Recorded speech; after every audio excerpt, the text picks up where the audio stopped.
Porra. Quando a gente falou aquele lance lá... Vocês estão com pressa? Nada. Tá. Quando a gente tava falando lá o lance da... Isso é uma pergunta só pra eu saber o que você pensa. Do lance da pandemia e tal... Aí eu não consigo deixar de lembrar que o Bolsonaro não comprou as vacinas. E hoje teve a CPI aí falando Então, tá quanto ele não comprou, né? Teve o cara Às da vezes Pfizer ele- falando, caralho, não sei o que, carta publicada, não sei o que. Por menos a Dilma foi impedida, não foi? Então, eu acho que aí você está fazendo comparações de coisas que não são comparáveis. Eu considero que por menos. Se você perguntar pra mim se tem crime de responsabilidade que o Bolsonaro cometeu, eu vou dizer sim em números. Só que o julgamento do impeachment, que é a sua pergunta, então por que não acontece o impeachment do Bolsonaro?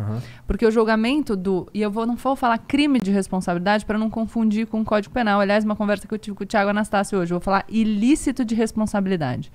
Esses ilícitos de responsabilidade, eles são muito mais abertos. E quem vai fazer o juízo, quem vai decidir se aconteceu ou se não aconteceu, se merece o impeachment ou não, são os deputados e depois os senadores.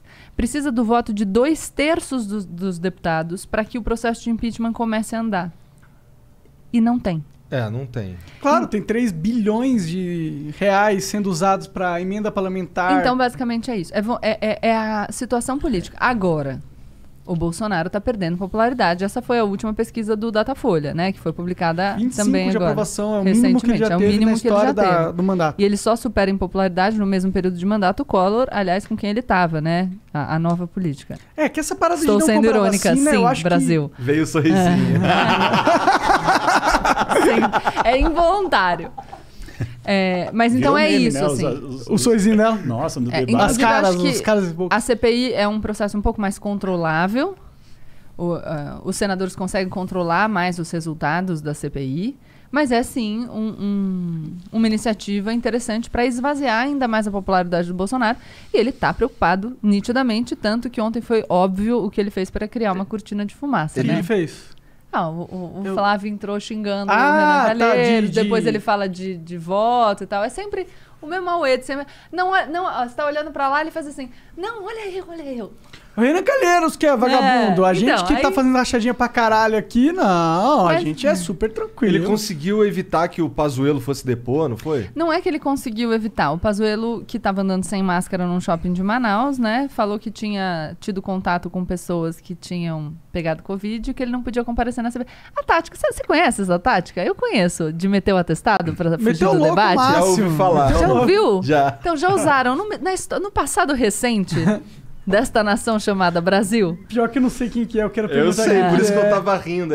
Foda-se, vai. Mas enfim, aí ele meteu o atestado mas ele vai depor. Ele só adiou pelo tempo que, enfim, toda pessoa que entra em contato com uma pessoa que foi diagnosticada com Covid precisa se manter isolada. Então ele alegou isso. E ele vai ser ouvido. Dia 19, se eu não me engano, tá marcado o depoimento dele. E é isso tempo que de a fazer gente... um briefing maneiro e tal.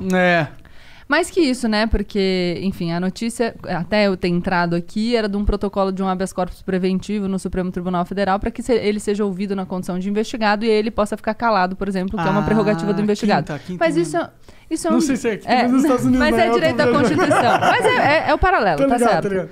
Mas ele tem direito, como cidadão, é um direito dele. Enfim, mas são essas as estratégias. E muda uma coisa, porque o depoimento do Van Garten, por exemplo, que muda o que ele falou pra Veja, né? Talvez ele tenha falado pra Veja contando que ele seria ouvido depois do Pazuello. Talvez. Mas aí a coisa se inverteu. Então, enfim. Mas é isso, ele não foi empichado porque não tem apoio. Mas eu sinto também que, assim, também tirado completamente do meu cu.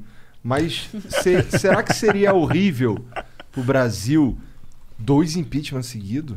Com certeza é um trauma. Um impeachment é um trauma. Não dá uma descredibilidade na política? Tu fala assim, pô, a gente coloca o cara lá por quê? Porque na verdade... Será que não dá uma descredibilidade na política a gente ter um gestor público que não compra vacina e alonga tanto tempo a pandemia? Com Também. certeza. Então, mas você percebe que é um jogo do menos pior? É o menos pior. Com certeza. Por isso que eu fico puto. É um trauma. Claro que é, não vou negar que seja. É um trauma, sempre é.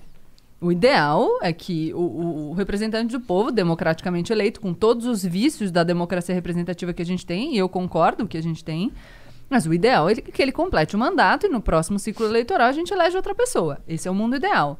Agora, Tem coisas que a gente não pode tolerar, por isso que estão lá previstos os crimes de responsabilidade. Para quem quiser ver, é a Lei 1079, de 1950, que prevê os crimes de responsabilidade. Só que esse julgamento é um julgamento político. Decisão do STF é um julgamento político-jurídico.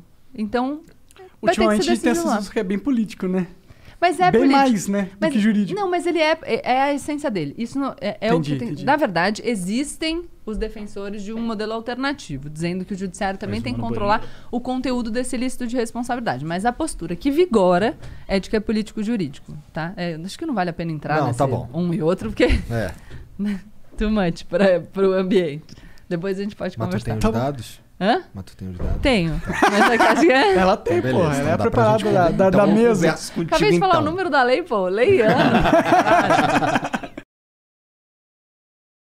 Obrigado por ter assistido mais esse corte do Flow. Eu queria te dar hoje, agora, nesse exato momento, uma dica suprema. Existe uma carreira aí que tá no hype, que é a programação. São as pessoas que estão mais ganhando dinheiro neste exato momento. Tem mais oportunidade de qualquer outra carreira por metro quadrado. Então você agora tem a oportunidade de aprender programação na sua casa com a Tribe.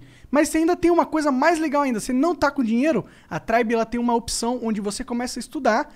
E como lá as primeiras e as segundas turmas saíram todos com trabalho, a Tribe faz o seguinte, você começa lá sem pagar, e aí quando você conseguir arranjar um emprego, você começa a pagar a mensalidade, ele tem essa opção, eles vão com certeza te profissionalizar, é claro que você tem que aprender, né? Então, entra no link aqui embaixo, que é bitribe.com/flow, participa do processo seletivo dos caras, porque as vagas são limitadas, beleza? Então corre lá, faz isso agora, tá aqui, ó.